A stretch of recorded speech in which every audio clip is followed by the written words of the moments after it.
कल तो अमेरिका में बाकायदा प्रेस कॉन्फ्रेंस करके और लॉरेंस बिश्नोई और गोल्डी बराड़ को निज्जर के कत्ल का जिम्मेदार बताया गया।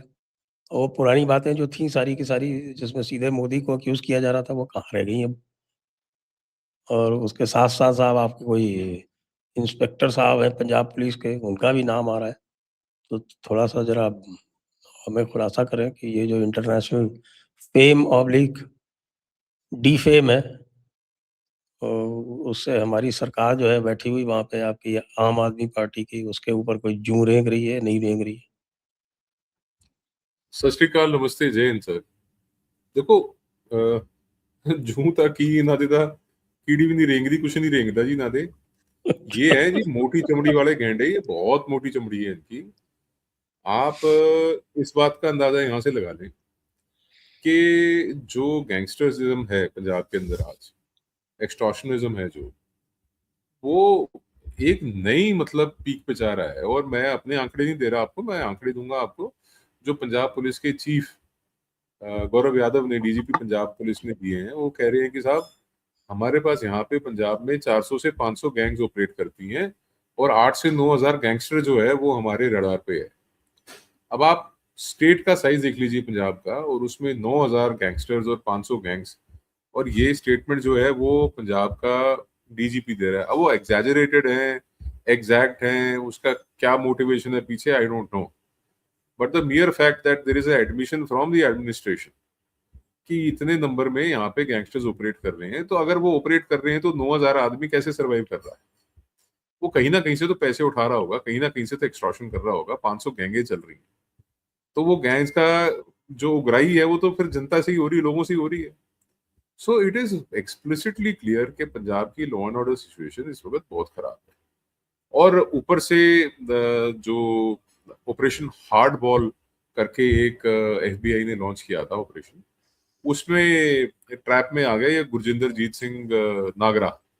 ही इज एसएचओ टांडा, इंस्पेक्टर है ये। एसएचओ टांडा जो है ये, इसने क्या किया कि लॉस एंजलिस का एक परिवार है, उसको इसने यहाँ पे किसी मर्डर केस में इम्प्लीकेट कर लिया। और ये बहुत सालों से है जी।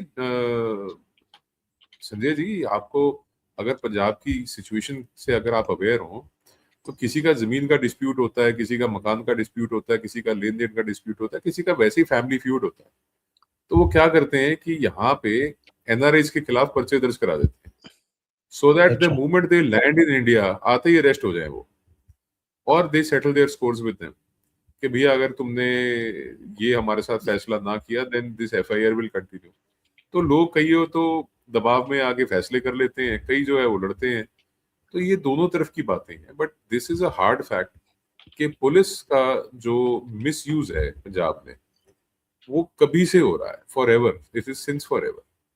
तो ये जो केस है, ये एफबीआई ने हाईलाइट किया है, वो एक्सट्रेडिशन की बात कर रहे हैं इस एसएचओ की।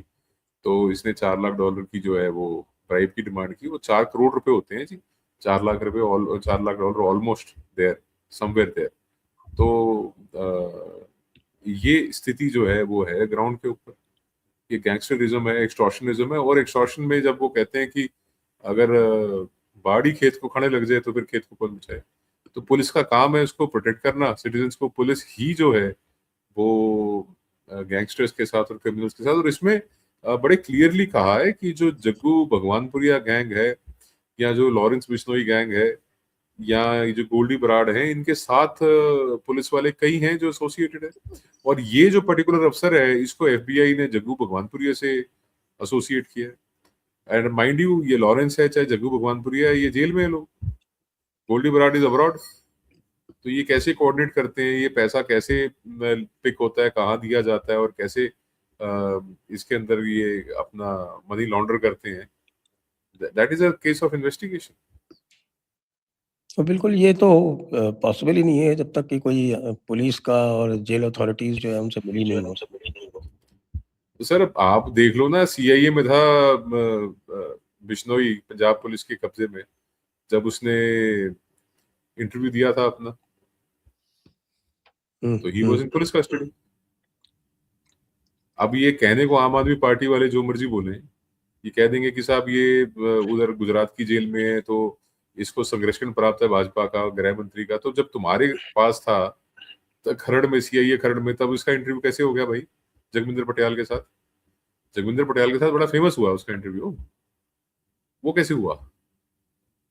तब कौन सा साबरमती जेल थी?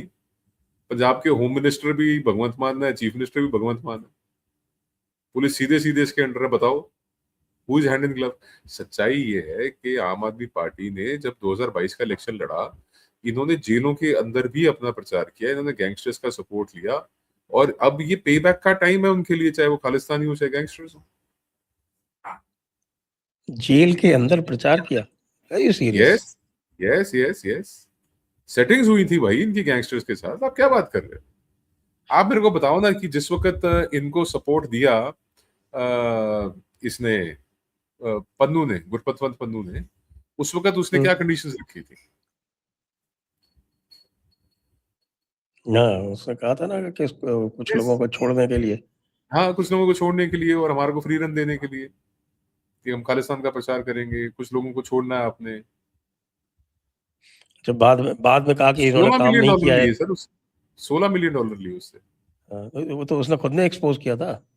हाँ यस, खुद ने एक्सपोज किया था।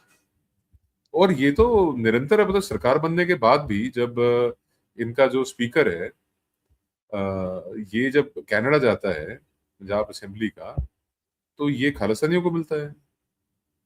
He is in cahoots with Khalistani sympathizers। इनका तो गठबंधन है जी उनके साथ। इनका गठबंधन जो है, ये कहते हैं हमारा जनता से गठबंधन है, इनका गठबंधन गैंगस्टर से है, इनका गठबंधन खालिस्तानियों से है, इनका गठबंधन एंटी नेशनल से है, इनका गठबंधन हर एक उस आप मान लीजिए एजेंसी से है जो भारत के खिलाफ है। क्योंकि अरविंद केजरीवाल ने एक टाइम पे माना था कि मैंने फोर्ड फाउंडेशन से पैसा लिया है इलेक्शन लड़ने के लिए और आगे बढ़ने। फोर्ड फाउंडेशन जो है वो सीआईए की फ्रंटल ऑर्गेनाइजेशन है, और सीआईए कह लीजिए, फाइव आइज कह लीजिए, वो जन्मदाता है इस सारी खालिस्तानी और कश्मीरी इंसर्जेंसी के। और अब जो भारत के नॉर्थ ईस्ट में, मणिपुर में इंसर्जेंसी का जो प्रयास कर रहे हैं, सेपरेटिज्म का प्रयास कर रहे हैं, और जो बांग्लादेश में कर रहे हैं, वो सीआईए ही तो भारत के खिलाफ इन सबको प्रॉप कर रही है। नेपाल में भी अगर आज एंटी इंडिया सेंटिमेंट ब्रीड करने की कोशिश की जा रही है, वो भी सीआईए का ही गेम प्लान है। आप जितना भी डीप जाएंगे, आप उसको स्टडी करेंगे, तो जितना भी एंटी इंडिया नैरेटिव दुनिया में कहीं बिल्ड हो रहा है, उसके पीछे सीआईए है, फाइव आइज है। इन लोगों ने मिलके खुला प्लेग्राउंड दिया कनाडा में भी खालिस्तानियों को, यूएस में भी खालिस्तानियों को, यूके में, ऑस्ट्रेलिया में, न्यूजीलैंड में, यूरोप में, हर मुल्क में इनको फ्री हैंड दिया है। पाकिस्तानी जो इंटेलिजेंस एजेंसी आईएसआई है, उनको भी, पाकिस्तान आर्मी को भी पूरा सपोर्ट देती है सीआईए, और the US state itself supports Pakistan. तो पाकिस्तान को सपोर्ट का तो सीधा सीधा मतलब है ना एंटी इंडिया, भारत के खिलाफ है वो। तो आप जब भी विस्तार में किसी चीज की डेप्थ में जाएंगे, आप चाहे वो खालिस्तानी इंसर्जेंसी हो, खालिस्तानी सेपरेटिज्म की बात हो, कश्मीर इंसर्जेंसी हो, कश्मीरी इंसर्जेंसी की बात हो, आप इंडिया के अंदर जितने सीआईसीटी एरियाज हैं, काउंटर इंसर्जेंसी और काउंटर टेररिज्म एरियाज, उनके अगर आप पूरे डेप्थ में बैकग्राउंड जाएंगे, मनी ट्रेल को पकड़ेंगे, तो आप पाएंगे कि इसके पीछे यूएस है। अभी वो यूएस सिटीजन वहां से भी पकड़ा गया, नॉर्थ ईस्ट से। तो Sanjay ji, this is a larger game plan, और यस 40 साल से चल रहा है, और उनकी कुछ कामयाबियां उनको मिली, कुछ हमारे को मिली कामयाबियां। So this is how it goes, and it still continues, हो ही रहा है।